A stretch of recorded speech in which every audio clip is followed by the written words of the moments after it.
These few coins were all that remained of a large, famous fortune that had been handed down a line of noble ancestors to him, the last of his family. 10 louis.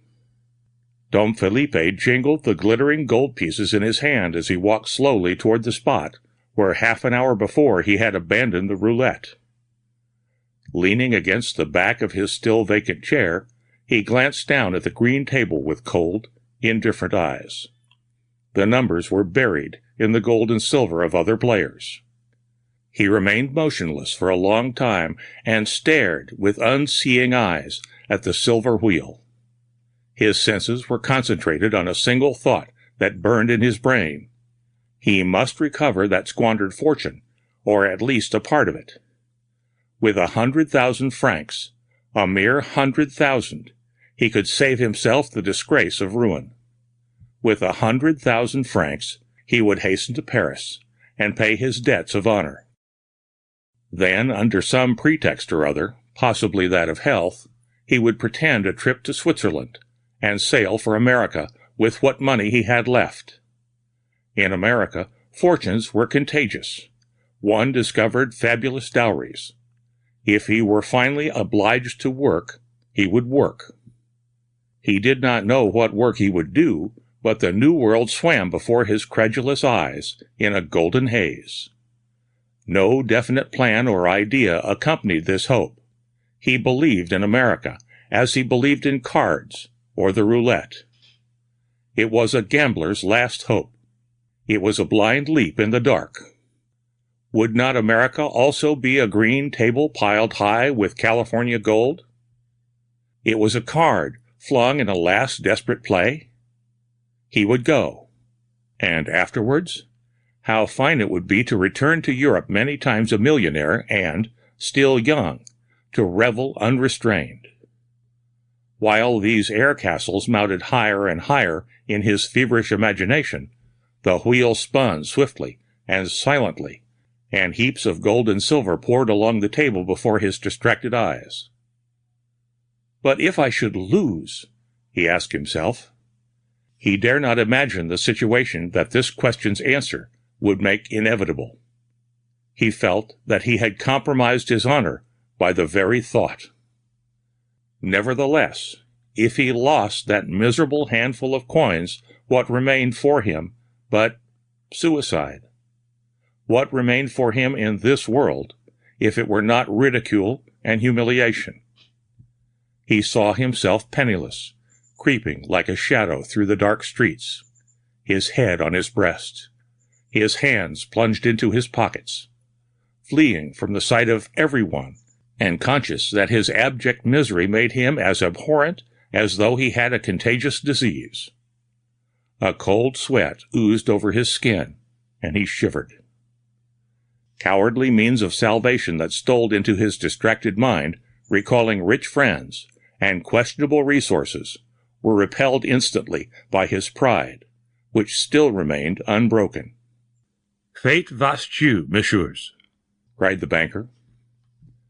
Dom Philippe smiled a sad, resigned smile, as if in response to the inner voice that appealed to his courage, and after shaking the 10 gold pieces once more, he opened his delicate, useless hand, and with an air haughtier and more indifferent than ever, threw them on the red section, which was nearest him. Rien ne va plus. A vertigo threatened his feigned calm. The small ivory sphere sprang from the banker's dexterous fingers and whirled around the top of the bowl. The silence of death reigned in the room. If on that throw, instead of red, black should come up, the wretched gambler reflected, any beggar on the streets would be richer than he. The ball began to slacken its speed and hovered above the circle of numbers, ready to fall. The noble slid into a chair and rested his head in his rigid, bloodless hands. The ball dropped. Red. Dom Philippe's 10 louis became 20. He made not the slightest gesture, but awaited the next throw, apparently indifferent. The table was swept clean and covered again with glittering stakes. The banker closed the bets. The ball shot out, fell, Red again. Dom Philippe did not remove his hands from his face. On his 20 louis were placed another 20. The game continued in silence. In the midst of the mute anguish that reigned in the hearts of all who played, a third red number doubled the stakes of Dom Philippe, who continued immobile as stone. Nonetheless, so pronounced was the rise and fall of his breast that his whole body accompanied the pulsation of his heart. Red. 80 louis were poured upon the 80 in front of the silent player. Red. The gold began to form a heap. Red again. The pile of gold was on a towering level with the enigmatic face, which gradually retreated behind those two white hands, with their delicately traced blue veins. Red still. That imperturbable face now seemed petrified. Behind the stiff, thin fingers, he seemed to be laughing sardonically at the other players. The immobility and the luck of this singular companion in vice again attracted attention. Red. By this time, the other men and women could not take their eyes from that mysterious individual whose face none of them had recognized yet, so absorbed had each been in his own game. Red. Red. The mountain of gold kept rising and rising before those two hands that seemed each moment whiter, stiffer, more firmly planted against the unknown gambler's face. Red. Red. Red. The coins crept under his arms, fell to his lap, through his legs, and rolled across the floor with a ringing sound. Red. The others abandoned their own games to watch this remarkable player, hoping that the two marble hands would be lowered, that the mocking mask would fall, revealing his identity.